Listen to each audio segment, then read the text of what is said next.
What is up, gang? Thank you so much for joining us here again on the channel today. We are here once again to cover some of the breaking news that has been hitting the newswire along this week, most especially what has been going on with Neville. We are going to talk about all of that and so much more right here, right now, on the newest, fastest rising podcast in all of the YouTube wrestling community, the Sledgehammer Wrestling Show. So, let's do this.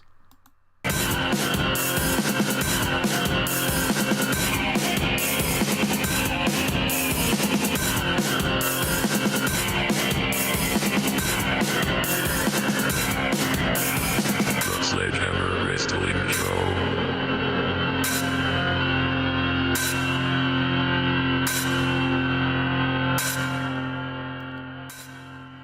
Alright, wrestling fans, thank you so much for stopping by the channel here again today. My name is Nick Nightmare. With me as always is my tag team partner, the World Heavyweight Champion of Microphones, Blue the Snowball, and we are here on the Sledgehammer Wrestling Show to talk some pro wrestling as only we can do here on Sledgehammer TV. Thank you so much for joining us. I want to apologize, it's been a few days since we put anything up, and half of the reason for that is because I was waiting for some legitimate and some real credible sources to come out and tell us what is actually happening with Neville, because as of right now, as of this recording, it has really not officially been announced. There has been no announce of his release. There has been no further news other than the fact that he supposedly walked out on Monday Night Raw, and I don't blame the guy, not one bit. So that's part of the reason. I was waiting for the news to drop. The other half of the reason was because I really just have not been myself this week. Yesterday is October the 14th. It is a very sensitive day for me, and I guess leading up into it, I just didn't feel myself. And we're not going to go into all of that because we're here, we're past it. Today is the 15th, like I said, and we are going to move on and get into the wrestling news. We started talking about Neville, and I guess we might as well just go on from there. This whole thing with Neville is absolutely ridiculous to me. I don't understand what is going on, and there is still, as I said, no real finalization of the outcome of what has happened. All we know is that Neville showed up to Raw Monday night, and he was notified that he will once again be losing to Enzo Amore in the main event of Monday Night Raw, following already losing to him at the weekend's past pay-per-view, Hell in a Cell. Why? Nobody knows. And this guy, I've seen him from NXT and how he's evolved himself. He was fantastic down in NXT. He was one half of the tag team champions down there with Corey Graves. He was also the NXT World Heavyweight Champion. He was absolutely one of my favorite talents in NXT. They brought him up rather unceremoniously to the main roster, but he did make some noise. His theme got people pumped. He came out with the cape, right? He was doing his flips and everything, but it just seemed like the machine never got behind that version of the Neville character. He would go on and be pushed to the Cruiserweight division and would end up reinventing himself as this evil king of the Cruiserweights. Evil Neville was great. And he proved to the WWE staff, to all of us, that he is truly a top player in this game. He put the entire division of the Cruiserweights on his back. Carried it as heavy as it was, because you didn't make it easy on the guy. You put it all on his shoulders. It didn't help anything. And you're going to blame him for that? It's not his fault you don't know how to properly book a Cruiserweight division. Why we're not getting the stuff we got in the Cruiserweight Classic on the main roster, I'll never know. Why they are afraid to allow the Cruiserweights to be different just because they're scared that Roman Reigns and Seth Rollins and Samoa Joe are not going to be able to follow guys like that.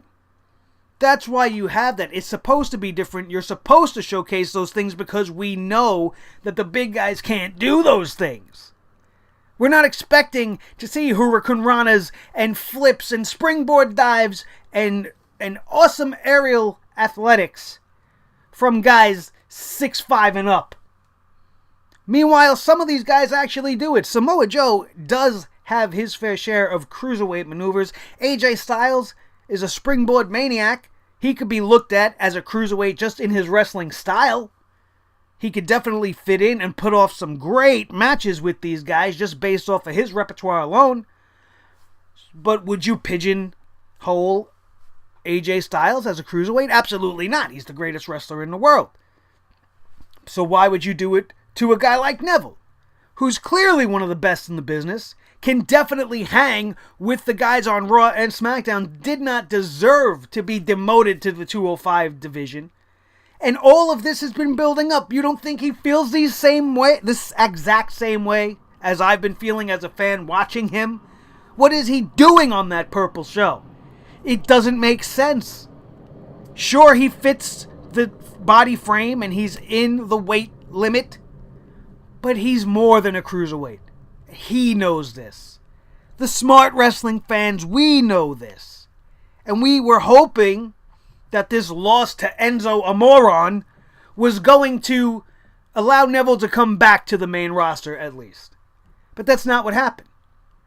They were going to have him lose again, so he walked out. He's done. There's nothing more he could do. This is the second person in the cruiserweight division to walk out on the company, Austin Aries being the first, for a very similar reason. Because he knew that Neville was the top of that division at that time. They didn't have faith in Austin Aries to carry the cruiserweight division, even though he was willing to drop down to 205 and do what they asked of him. He put on some great matches with Neville and was not rewarded in a title run. You could have had that feud be the backbone of 205 Live for the greater part of 6 months if you would book traditional wrestling. But we know they don't know how to book these shows. That's why we sit here on this show and tear them down. And we bring the hammer down on the WWE when it's necessary. And in this situation, it is absolutely necessary. This whole situation could have been avoided because at the end of the night, we had Kalisto beating Enzo Amore last week on Monday Night Raw, and he is our new Cruiserweight Champion. The only reason for that to have happened is for them to want to make Neville look stupid. He walked out, he took his ball and went home, as they like to say. Well, we're going to give it to this other guy just to say, up yours, Neville. Unacceptable. Because you could have had Neville win Monday, the same way you had Kalisto win, and none of this would be happening. Neville would still be under the umbrella. He would still be trying to do his best to do whatever it is you want him to do, and we wouldn't be sitting here talking about it right now. But instead, the WWE, with their pettiness and their childish BS games, they want to do this to punish Neville for walking out.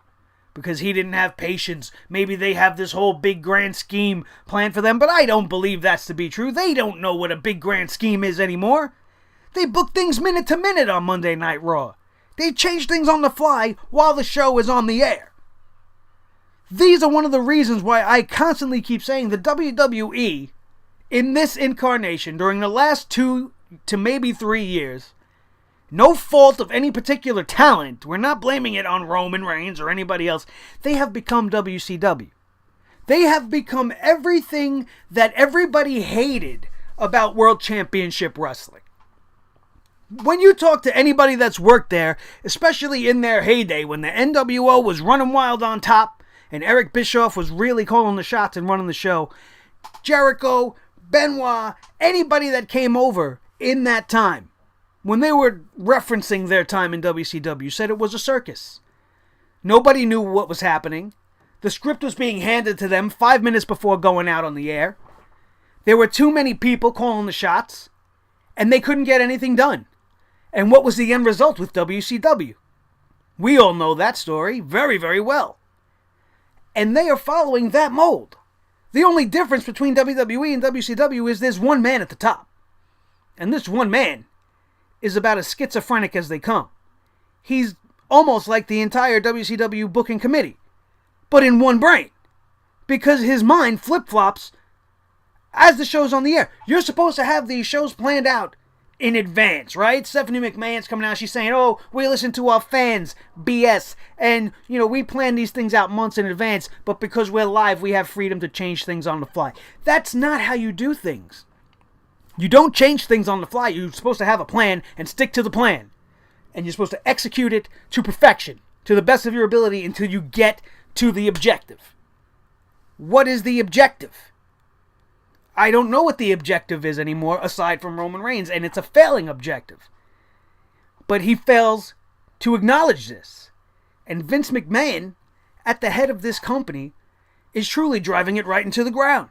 And I can't believe I'd ever even say such a thing. You would think he'd be smart enough to know that maybe it's time for me to just sit back and relax and watch the kids run the show. Give them my advice from afar. Stop being so hands-on, because you're turning it into WCW. That is the worst thing you could do. And now you have, just like, again, in WCW, you have talent in the WWE that's looking to go somewhere else, because the way WWE's being run is not making sense. And you can't get anywhere, because the man at the top won't let anybody break the glass ceiling, right? Why? Why won't he allow his talent to grow and be different and be anything, instead of just go out there and lose and win and we'll have nothing make sense? So all these guys, they want to go to New Japan. They want to go to Ring of Honor. And one of these other promotions are going to rise and really start putting pressure. Forget what the Bullet Club is doing, because that's already putting enough pressure on the WWE that it's making them do ridiculous things, like releasing Jimmy Jacobs for taking a picture with his old-time friends who happen to be in the Bullet Club during the Monday Night Invasion that they did in California. The Bullet Club invaded Monday Night Raw. Jimmy Jacobs takes a picture, and now he's released from the company because they put it up on their Instagram, they posted it. How petty can you get? Moves like this aren't helping anybody want to feel like this family company. You're such a family, but you're throwing people out for taking pictures with old friends? You want to condemn the Young Bucks and throw cease and desist orders for doing things that you've done in the past to WCW? You sent DX to the Norfolk Scope in Virginia to take over Nitro. The Bullet Club did the same thing to Monday Night Raw to actually a much lesser extent. There was no tank involved. There was no flags and no craziness. They were just there having a good time, chanting some chants, doing some two sweets. They had the limo. They had the whole gang there. They were just having fun. They weren't even really talking down about the WWE. They were just having fun with the fans outside. And this is what they get.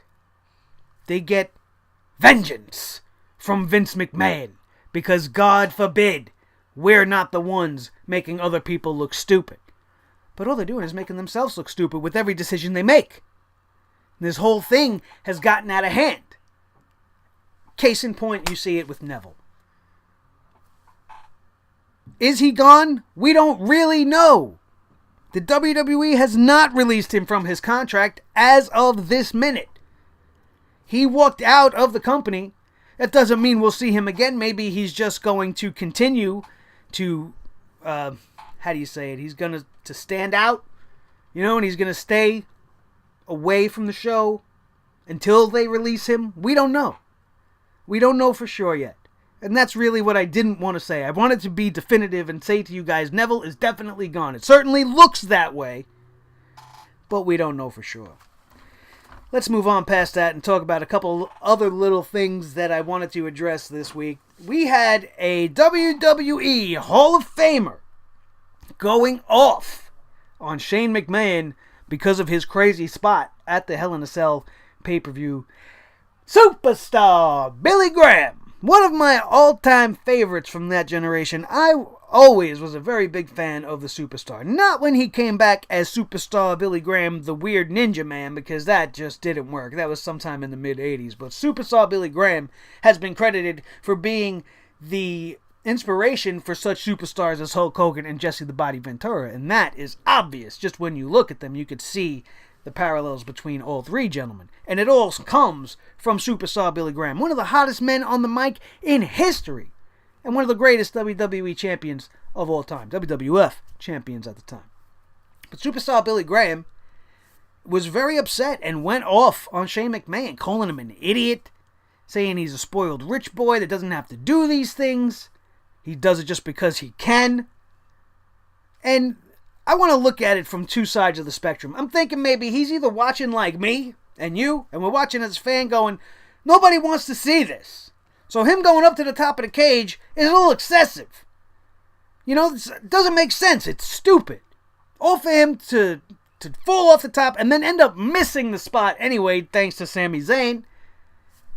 It was unnecessary for him to risk his life. So maybe he's watching as a fan and feeling like we do. Like, this is stupid, it doesn't make sense, I don't like this. Or it's very possible he could be looking at it from a concerned, grandfatherly point of view. You need to understand, like I said, this man's been around in the wrestling business since the late to mid-70s, maybe even earlier than that.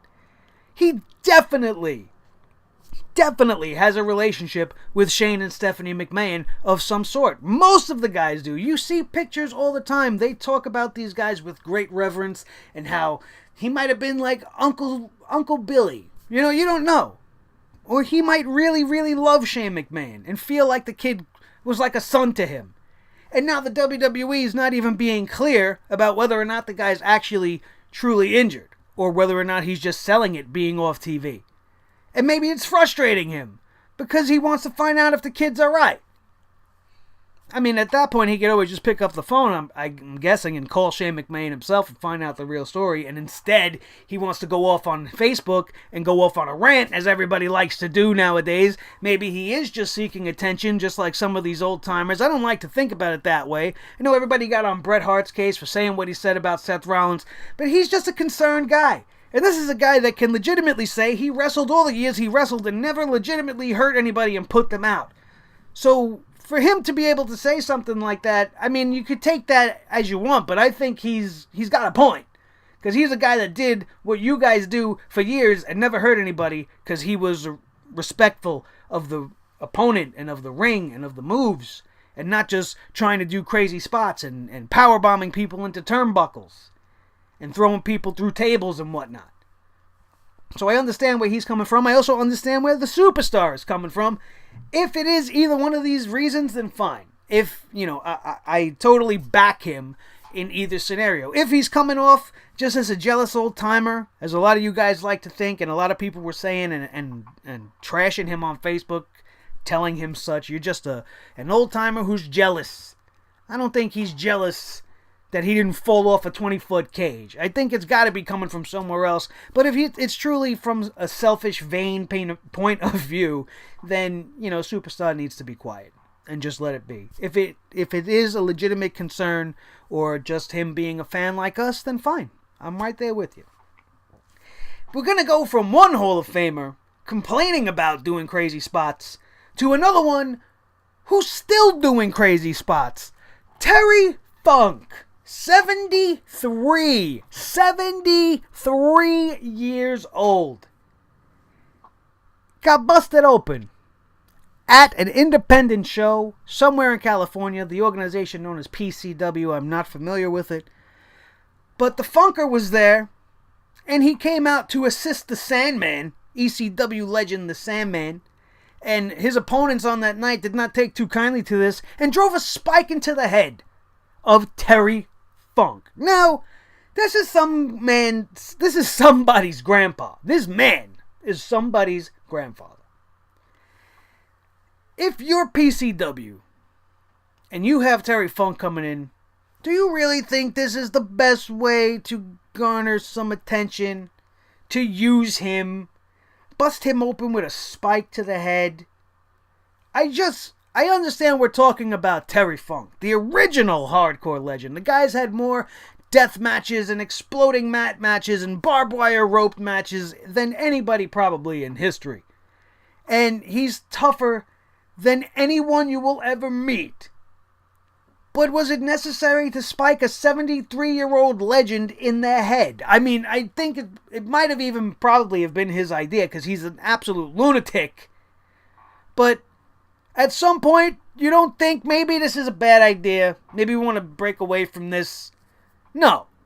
They go through with this. If I'm the guy that has the spike, I'm like, I don't know if I'd be able to do that.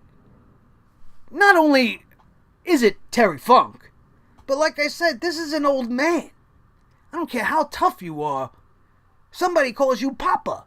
You know what I mean? That's got to tug on the insides just a little bit. Maybe I'm too nice of a person when it all comes down to it. I just don't think I could pull the trigger and spike an old man in the head, causing him to profusely bleed all over the place just to get some attention to our promotion. And now apparently he's been booked in a follow-up match for revenge on this incident. I think there's 1,000,001 more creative ways we could have gone about this, PCW, than busting an old man wide open. It's just absolutely absurd. Absolutely absurd. Just like everything that we talked about with the WWE doing to the Young Bucks and the Bullet Club and Jimmy Jacobs is absolutely absurd. And the absurdity continues because the Young Bucks have taken to the ring at a local place, at Ring of Honor, the Global Wars event that just went down. Let's read. This is officially from Pro Wrestling Sheet and Ryan Satin. This was posted yesterday. The war between WWE and the Bullet Club waged on last night as Matt Jackson cut a promo at ROH Global Wars, talking about everything that's occurred since their invasion of Raw. Kenny Omega kicked off the promo by praising Ring of Honor before Matt took over and said, and I quote, "I don't even know where to begin. These last few weeks have been such a whirlwind in our career. I wanted to say how much I love this company, Ring of Honor, and I'm not just saying that. I love this place for a certain reason. I can say whatever the hell I want, and I'm not going to get a cease and desist letter." He continued, "I love this company so much I have the benefit and the freedom to take a selfie with whoever I damn well please." Obviously, taking shots at the multi-million-dollar corporation, the WWE. His brother Nick Jackson also chimed in at one point and said the fans allowed them to see their families on Christmas, which caused the crowd to begin chanting F Vince. And I'm saying F because I don't want to get demonetized again, YouTube, as they finally noticed me here in my little corner of the world and have started demonetizing my stuff for no reason. Because, you know, we can have horrific, deplorable violence all over, you know, TV and on YouTube and everywhere, but God forbid we use a bad word or two when we're talking about a sport such as pro wrestling. You got to reel your passion back a little bit if you want to try to make some coin here on YouTube. Otherwise, I can go off and drop F-bombs left and right, and it's going to cost me, and we don't want to do that. We want to grow and get bigger. We don't want to continue to be put in a box. Thank you very much, YouTube. Sorry for that, but let's continue on here. As for the cease and desist, Matt Jackson stated, "You think that because you own $1 billion company that you can take some silly hand gesture away from me? You're not taking it away from me. You're taking it away from every one of the fans." So this thing is continuing. It is nowhere near being done, as these guys are going back and forth at each other on the internet, at shows, and Vince sending cease and desists and all this shit. It's nonsense. It's absolute nonsense. It's petty, childish games. And I don't want to talk about it anymore. Hopefully, this whole thing rectifies. And you know what? Before we finish that, I heard this on Off the Script. We had Nick and Matt Jackson be contacted by WWE 2K Sports in the WWE, to do motion capture for next year's edition of the 2K game due to the unbelievable popularity of the Bucks and the demand for their move set. So that doesn't mean by any stretch of the imagination that they're going to be in the game, because if I were a bet man, I'd tell you they're not going to be in the game. But that doesn't mean they can't make a few bucks and go give them the moveset so that fans can create a wrestler and, make Nick and Matt Jackson and give them the accurate moveset. They'll walk away with a paycheck that's got the WWE's name on it and never step foot on WWE television. I wouldn't blame them for doing it. I just think it's rather hypocritical.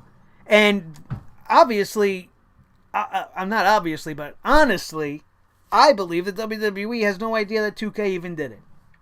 So there you go. Let's finish this off with something else I want to address, which is absolutely disgusting. It's nauseating, and it makes me want to never watch wrestling again.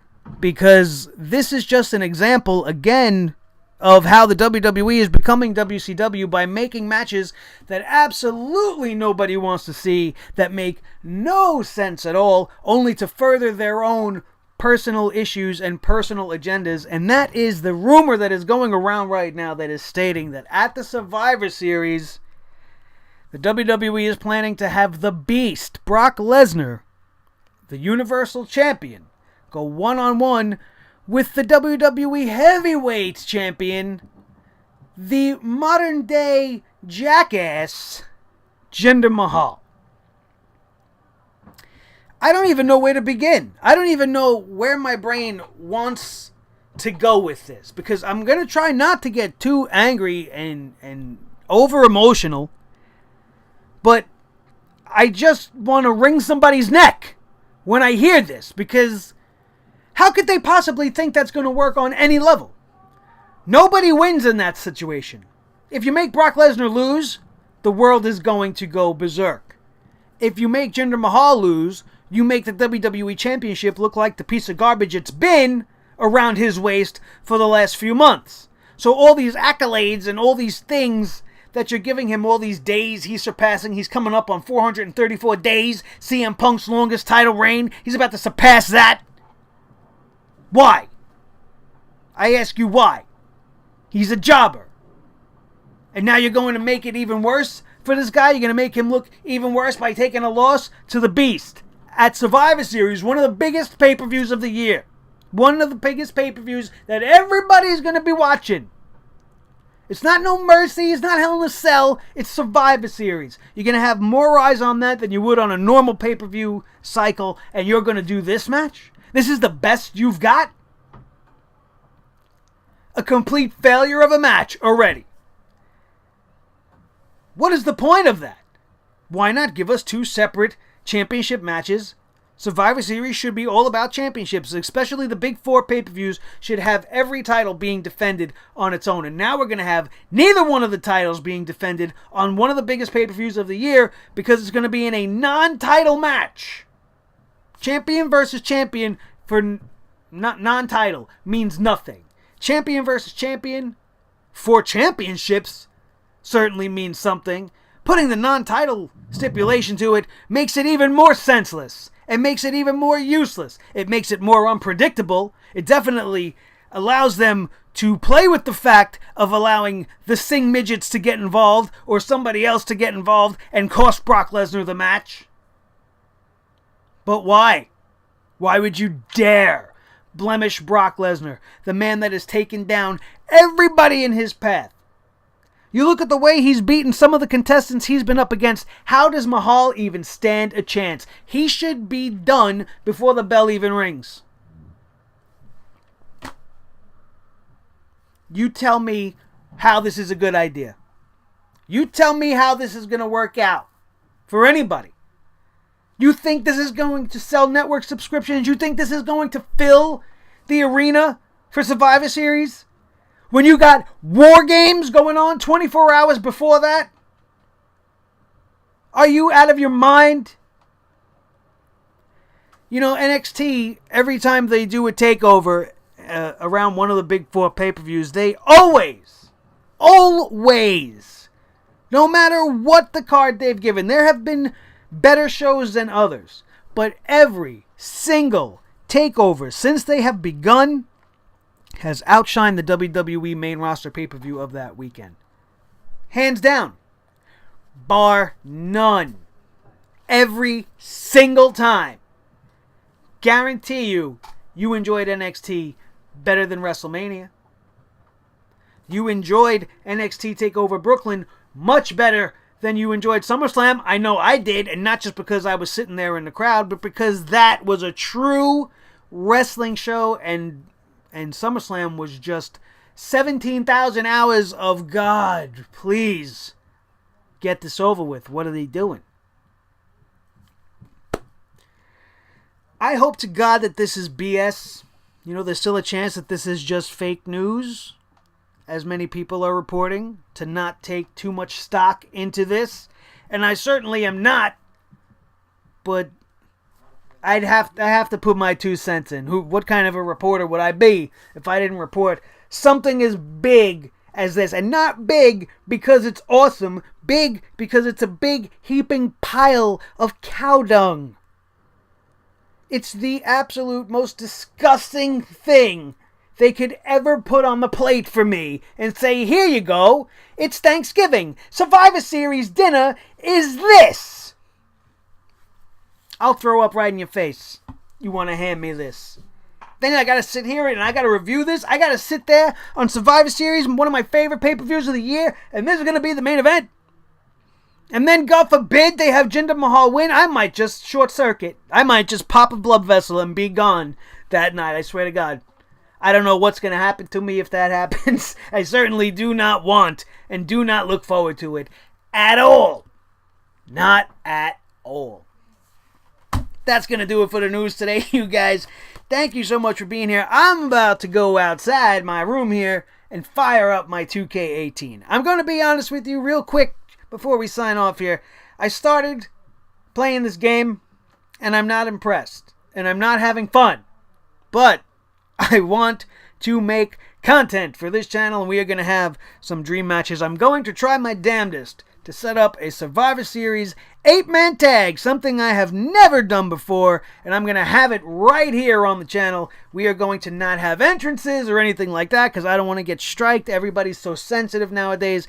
I'm going to be doing the commentary for all the action on whatever I decide to be doing, and I hope to see you guys there. So don't forget to be subscribed to this channel. If you're interested in watching some of the 2K stuff, subscribe right now. Hit that ringside bell, the ring-a-ding bell, to make sure that you are notified right up to the minute. Each and every time a video goes up, you will be notified that very second. You will not be able to miss a thing that we're bringing you over here. Also, don't forget, if you enjoyed today's broadcast and everything that you see here on Sledgehammer TV, to slam that thumbs up. Just slam it for me. You see me holding it up here next to my little Halloween tree in the back. Slam that thumbs up. Let me know you liked what we're doing over here and that you will be back for more in the comment section down below, which is always yours to say and do whatever you wish. Also, check out Clutch Chairs, our sponsor. The link is down below. Go check it out. Look at your favorite superstars chair. They're absolutely beautiful and you have helped the show. That, my friends, is going to do it, and I am out of here, and we will see you next time right here on the Sledgehammer Wrestling Show for Blue, the Snowball Microphone, the World Heavyweight Champion of Microphones. My name is Nick Nightmare. We'll see you next time.